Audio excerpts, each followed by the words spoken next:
প্রিয় শিক্ষার্থী বন্ধুরা আসসালামু আলাইকুম। অ্যাকাউন্টিং ক্লাসে স্বাগত জানাচ্ছি। আমি সৈলানা। আজ আমি আবারও আপনাদের সামনে হাজির হয়েছি নতুন একটি ভিডিও নিয়ে। আমার আজকের ভিডিওর বিষয় হলো প্রিন্সিপালস অফ অ্যাকাউন্টিংয়ের দ্য অ্যাকাউন্টিং প্রসেস এই অধ্যায় থেকে। আর যে প্রশ্নটি সমাধান করব সেটি Dhaka university affiliated accounting department 2019 সালে এসেছিল। আর প্রশ্ন নাম্বার ছিল 2-এর বি। তো চলুন আগে আমরা প্রশ্নটি পড়ে নিই। Mister Lutfor decides to open a computer programming service which name desire IT on January 1, 2018। During the first month of operation the following transaction occurred. এরপরে দেখেন কিছু জানুয়ারি মাসে কিছু লেনদেন দেওয়া আছে। নিচে বলা হয়েছে রিকোয়ারমেন্টে prepare a tabular summary of the transaction. তার মানে টাবুলার সামারি করতে বলা হয়েছে, তার মানে ইকুয়েশন। তো ইকুয়েশন করতে হলে প্রথমে আমাদের একটি ছক লাগবে। আমরা জানি অ্যাকাউন্টিং ইকুয়েশন হলো এ সমান এল প্লাস ওই। এতে অ্যাসেট, তার মানে যতগুলো অ্যাসেট থাকবে এই অঙ্কে ততগুলো আলাদা আলাদা ঘর হবে। এরপরে দেখেন এল এ লাইবিলিটিস, যতগুলো লাইবিলিটিস থাকবে ততগুলো লাইবিলিটিসের ঘর হবে। আর অনার সিকিউরিটির জন্য একটি ঘর, যেটা ক্যাপিটাল। আর ক্যাপিটালের ঘরে মনে রাখবেন যে যদি আয় মানে আয় হয় যোগ খরচ আর উত্তোলন বিয়োগ, তার মানে ওইতে আসে ওই সমান C plus I minus E minus D. তার মানে মূলধনের সাথে আয় যোগ খরচ আর উত্তোলন বিয়োগ। আর রিমার্কস হলো যেটা মূলধনের সাথে যোগ বা বিয়োগ হবে তার নামটা এখানে লিখতে হবে। তো চলুন বন্ধুরা আর কথা নাই, শুরু করি। প্রথমে দেখেন জানুয়ারি 1 লুথফোর ইনভেস্ট টাকা 80,000 ক্যাশ অ্যান্ড মেশিনারি টাকা 70,000 ইন দ্য বিজনেস। বলা হয়েছে লুথফোর তিনি কারবারে নগদ 80,000 টাকা ও 70,000 টাকার মেশিনারি বিনিয়োগ করলেন। তার মানে নগদ 80,000 টাকা ও মেশিনারি 70,000 টাকা নিয়ে ব্যবসা শুরু করা হলো। তো আমাদের প্রথম কাজ হবে আগে পক্ষ বের করে নেওয়া। ঠিক এইভাবে কী নিয়ে ব্যবসা শুরু করলেন তিনি? ক্যাশ আর মেশিনারি। তাহলে ক্যাশ আর মেশিনারি পক্ষ, আর এই দুইটা জিনিস কিনে আসলো মালিক। মনে রাখবেন মালিক যেটাই নিজের তহবিল থেকে কারবারে নিয়ে আসে সেটার নাম কি? মূলধন মানে ক্যাপিটাল। তাহলে আরেকটি পক্ষ এখানে ক্যাপিটাল। এবার দেখতে হবে যে এই যে তিনটি পক্ষ বের করলাম এটা বৃদ্ধি পাচ্ছে না হ্রাস পাচ্ছে। যদি বৃদ্ধি পায় তাহলে যোগ, আর যদি হ্রাস পায় তাহলে বিয়োগ। তো যেহেতু আমরা ক্যাশ নিয়ে ব্যবসা শুরু করছি তার মানে আমার কারবারে ক্যাশ বৃদ্ধি পাচ্ছে, তাহলে ক্যাশের ঘরে আমাদের এখানে 80,000 টাকা যোগ হবে। আর মেশিনারি যেহেতু 70,000 টাকা নিয়ে আমরা ব্যবসা শুরু করছি তাহলে মেশিনারিও ইনক্রিজ হচ্ছে, যোগ হবে। আর এই দুইটা মিলে আমাদের ক্যাপিটাল, যেটা আমাদের বৃদ্ধি পাচ্ছে 1,50,000 টাকা। আর আমরা এখানে লিখব ইনভেস্টমেন্ট। এইটা ছিল আমাদের জানুয়ারি 1। এরপরে দেখেন জানুয়ারি 2তে বলা হয়েছে পারচেস কম্পিউটার ইকুইপমেন্ট ফর টাকা 30,000 ক্যাশ। বলা হয়েছে কম্পিউটার ইকুইপমেন্ট ক্রয় করা হলো 30,000 টাকা দিয়ে, যার মূল্য হলো কম্পিউটার ইকুইপমেন্ট ক্রয় করা হলো 30,000 টাকা দিয়ে। এর পক্ষ বের করতে হবে ঠিক এইভাবে। কি ক্রয় করা হলো? ইকুইপমেন্ট। তাহলে ইকুইপমেন্ট একটি পক্ষ। কিসের দ্বারা ক্রয় করা হলো? ক্যাশে। তাহলে ক্যাশ একটি পক্ষ। এবার দেখতে হবে যে ইকুইপমেন্ট ক্রয় করার ফলে আমাদের ইকুইপমেন্ট বৃদ্ধি পাচ্ছে, তাহলে ইকুইপমেন্টের ঘরে আমরা এখানে কি করব? যোগ করব। কত টাকা? 30,000 টাকা। আর অপরপক্ষে আমাদের ক্যাশ কী হচ্ছে? এখানে হ্রাস পাচ্ছে। যেহেতু আমরা ক্যাশ তাকে পেমেন্ট করছি তাহলে আমাদের এখানে ক্যাশ থেকে বিয়োগ হবে। তার মানে ইকুইপমেন্ট ক্রয় করে ক্যাশ প্রদান করা আছে, তাহলে ক্যাশ হ্রাস পাচ্ছে, এই জন্য ক্যাশের ঘর থেকে যোগ হবে। এবার দেখেন 3 তারিখে বলা হয়েছে পারচেস ফর টাকা 16,000 from the paper supply company and other supplies on account. বলা হয়েছে একটা সাপ্লাইজ ক্রয় করা হলো অন অ্যাকাউন্ট মানে কি? ধারে। তার মানে ধারে একটি সাপ্লাইজ ক্রয় করা হলো। তাহলে আমাদের পক্ষ বের করতে হবে ঠিক এইভাবে। কি ক্রয় করা হলো? সাপ্লাইজ। তাহলে সাপ্লাইজ একটি পক্ষ। আর সাপ্লাইজটা ক্রয় করলাম কিসের মাধ্যমে? ধারে। তার মানে মনে রাখবেন যার কাছ থেকে ক্রয় করা হলো সে আমার কাছ টাকা পাবে, যেহেতু ধারে ক্রয় করা হলো। আর যারা আমাদের কাছ টাকা পাবে তাদেরকে অ্যাকাউন্টস পেবল বলা হয়। তাহলে আরেকটি পক্ষ এখানে অ্যাকাউন্টস পেবল। এবার দেখেন আমাদের সাপ্লাই যেহেতু ক্রয় করছি বৃদ্ধি পাচ্ছে, তাহলে সাপ্লাইয়ের ঘরে এখানে কি হবে? যোগ হবে 3 তারিখে। তাহলে আমরা এখানে সাপ্লাইসের ঘরে 16,000 টাকা যোগ করব। আর যেহেতু সাপ্লাইজ ধারে ক্রয় করলাম তার মানে আমার একটা অ্যাকাউন্টস পেবল বৃদ্ধি পাচ্ছে, অ্যাকাউন্টস পেবলও বৃদ্ধি পাবে, অ্যাকাউন্টস পেবলের ঘরেও যোগ হবে। তার মানে কেউ আমাদের কাছে পাবে, তার মানে একটা পাওনাদার বৃদ্ধি পাচ্ছে। এটা ছিল আমাদের 3 তারিখে। এবার দেখেন 3 তারিখের পরে 5 তারিখে বলা হয়েছে রিসিভ টাকা 12,000 cash from customer for programming service it has provided. তার মানে একটা প্রোগ্রামিং সার্ভিস প্রোভাইডেড করে আমরা আয় করলাম 12,000 টাকা। তার মানে 12,000 টাকা নগদে আয় করা হলো, যেহেতু এখানে ক্যাশ উল্লেখ আছে। তাহলে আমাদের এখানে পক্ষ বের করতে হবে ঠিক এইভাবে। কি প্রদান করা হলো? সার্ভিস রেভিনিউ মানে সার্ভিস, সেবা। তার মানে আমরা সেবা দিয়ে টাকা পেলাম। তাহলে দেখেন পক্ষ সহজেই বের হয়ে যাচ্ছে যে কি পেলাম? ক্যাশ পেলাম। কি প্রদান করে? সার্ভিস প্রদান করে। তাহলে এখানে দুটি পক্ষ, একটি হলো ক্যাশ আর একটি হলো কি? Service revenue. তো আমরা জানি ক্যাশ, যদি আমরা কাউকে সার্ভিস দিয়ে ক্যাশ পাই তাহলে আমাদের ক্যাশ কি হবে? 5 তারিখে এটা বৃদ্ধি পাবে। তাহলে ক্যাশের যোগ হবে 12,000 টাকা। আমরা ক্যাশে যোগ করলাম 12,000 টাকা। যেহেতু সার্ভিস রেভিনিউ আমাদের একটা আয়, তার মানে আমরা আয় করেই ক্যাশটা পাচ্ছি, তাহলে আমাদের এখানে আগেই বলেছিলাম ক্যাপিটালে যোগ হবে আয় হলে। তাহলে আমরা এখানে ক্যাপিটালে যোগ করব 12,000 টাকা। আর এখানে লিখব সার্ভিস রেভিনিউ। এইটা ছিল আমাদের 5 তারিখ। এরপরে দেখেন আমাদের 5 তারিখের পরে 6 তারিখে দেখেন রিসিভস এ বিল ফর টাকা 2500, তার মানে একটা বিল পাওয়া গেল from daily news for advertising on account. তার মানে আমরা একটা ধারে অ্যাডভার্টাইজিং করেছিলাম, মানে আমাদের কোম্পানির জন্য অ্যাডভার্টাইজ দিয়েছিলাম। তো সেই অ্যাডভার্টাইজিং কোম্পানির কাছ থেকে আমরা একটা বিল পেলাম, তার মানে আমরা এখনও তাকে পেমেন্ট করিনি। তার মানে বুঝে নিতে হবে যে এটা ধারে অ্যাডভার্টাইজিং এক্সপেন্স করা হলো।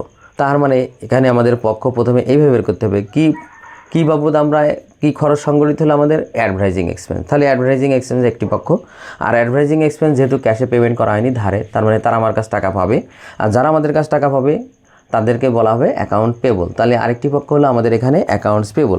তো আমরা এখানে 2500 টাকার অ্যাডভার্টাইজিং এক্সপেন্স করেছিলাম ধারে। তাহলে অ্যাডভার্টাইজিং এক্সপেন্স কি খরচ, আর আমরা জানি খরচ হলে কি হয় ক্যাপিটাল থেকে বিয়োগ হবে। তাহলে আমাদের এখানে ক্যাপিটাল থেকে 2500 টাকা আমরা প্রথমে বিয়োগ করব,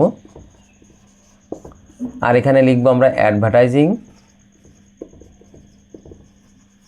এক্সপেন্স। তো অ্যাডভার্টাইজিং এক্সপেন্স লিখলাম। এরপরে দেখেন যেহেতু আমরা খরচ হলো আমরা লিখলাম, আর যেহেতু এই খরচটা পেমেন্ট করিনি, তাহলে আমাদের আরেকটি পক্ষ হলো অ্যাকাউন্টস পেবল। তার মানে আমাদের একটি অ্যাকাউন্টস পেবল কী হবে, বাড়বে। আবার একটু দেখেন যেহেতু অ্যাডভার্টাইজিং এক্সপেন্স একটি খরচ ক্যাপিটাল থেকে বিয়োগ হলো, তার বিপরীতে যেহেতু পেমেন্ট করা হয়নি, তার মানে আমাদের একটা অ্যাকাউন্টস পেবল বৃদ্ধি পেল, তাই যোগ হলো। এটা ছিল 6 তারিখ। এরপরে দেখেন 10 তারিখ। 10 তারিখে দেখেন বলা হয়েছে যে প্রোভাইডস মানে প্রদান করা হলো 35,000 অফ প্রোগ্রামিং সার্ভিস, মানে 35,000 টাকার একটা প্রোগ্রামিং সার্ভিস প্রদান করা হলো ফর কাস্টমারকে। ক্যাশ অফ টাকা 15,000, যার ক্যাশে ছিল কত 15,000 টাকা, আর ইজ রিসিভড ফ্রম কাস্টমার, মানে কাস্টমারের কাছ থেকে ক্যাশ পেলাম 15,000, অ্যান্ড ব্যালেন্স বাকি টাকা 20,000 টাকা ইজ বিল্ড অন অ্যাকাউন্ট, মানে আর বাকি আছে 20,000 টাকা। তার মানে কাস্টমারকে বিল দেওয়া হলো 20,000 টাকার। তার মানে বিষয়টা হলো এরকম যে আমরা 35,000 টাকার একটা সেবা আয় করেছি, যার কাছ থেকে আমরা 15,000 টাকা নগদে পেয়েছি, আর 20,000 টাকা এখনও পাইনি, পাবো। তাহলে আমাদের এখানে বুঝতে হবে ঠিক এইভাবে যে আমরা মূলত সেবা দিলাম 35,000 টাকা, তার মানে আমাদের আয় হচ্ছে 35,000 টাকায়, যেটা সার্ভিস রেভিনিউ। আর তার বিপরীতে আমাদের পক্ষ আসছে যেহেতু ক্যাশে পেলাম, ক্যাশ একটি পক্ষ, আর বাকি টাকা পাইনি সেটা আমাদের তার কাছে পাবো। আর মনে রাখবেন সেবার বিনিময়ে বা পণ্য বিক্রি করে যদি আমরা কারো কাছে টাকা পেয়ে থাকি তার নাম কি অ্যাকাউন্টস রিসিভেবল। তাহলে আরেকটি পক্ষ হলো অ্যাকাউন্টস রিসিভেবল। তাহলে আমরা প্রথমে দেখেন এখানে 10 তারিখে আমরা ক্যাশে লিখবো কত 15,000, যেহেতু আমাদের ক্যাশ বৃদ্ধি পাচ্ছে। অ্যাকাউন্ট রিসিভেবল আমাদের বৃদ্ধি পাবে হলো অ্যাকাউন্ট রিসিভেবল 20,000, মানে মোট 35,000।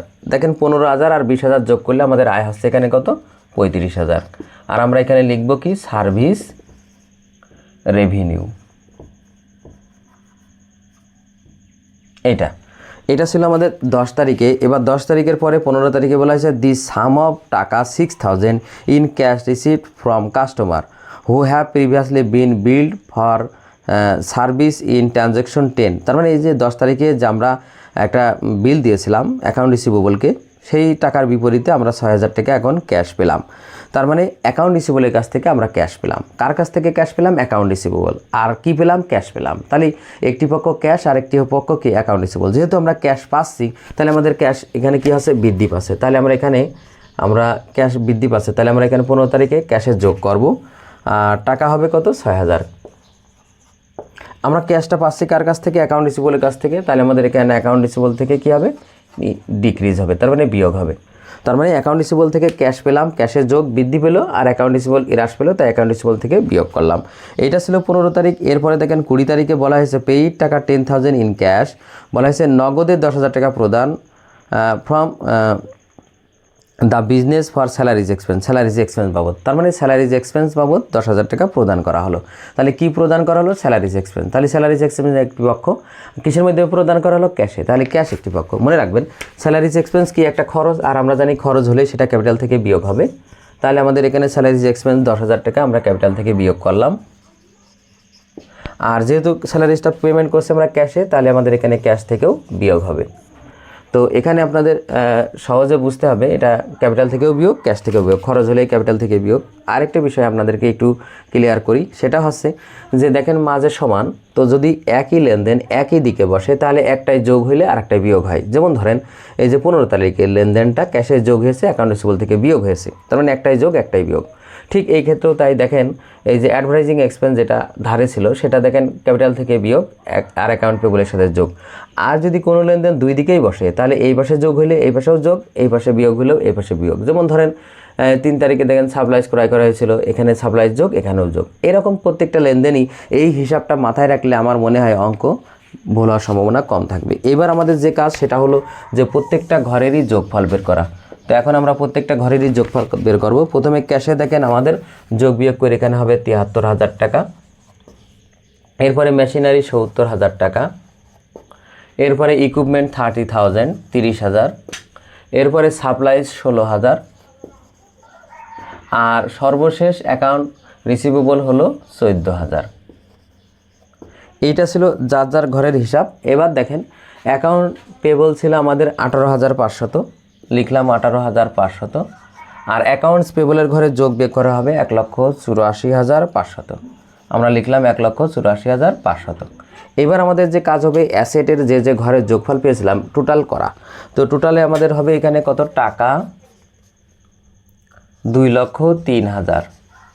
এবার এইটা আমরা ক্লোজ করব। ঠিক এই পাশেও আমাদের অ্যাকাউন্টস পেবল আর ক্যাপিটাল মিলে হবে 2,03,000। তো আমরা এখানে লিখলাম টাকা 2,03,000। এরপরে এইটা আমরা ক্লোজ করব, আর এই আমাদের দুই পাশ মিলে যাবে, আমাদের অঙ্ক হয়ে যাবে। তো এটাই ছিল আমাদের আজকের অঙ্ক। তো ছাত্রছাত্রী বন্ধুরা আজ এ পর্যন্তই। আমার ভিডিওটি কেমন হলো অবশ্যই কমেন্ট করে জানাবেন। যদি ভিডিওটি ভালো লেগে থাকে অবশ্যই ভিডিওতে একটি লাইক দেবেন। এছাড়াও অন্যান্য বন্ধুদের দেখার সুযোগ করার জন্য অবশ্যই ভিডিওটি শেয়ার করবেন। সবাইকে ধন্যবাদ। আল্লাহ হাফেজ।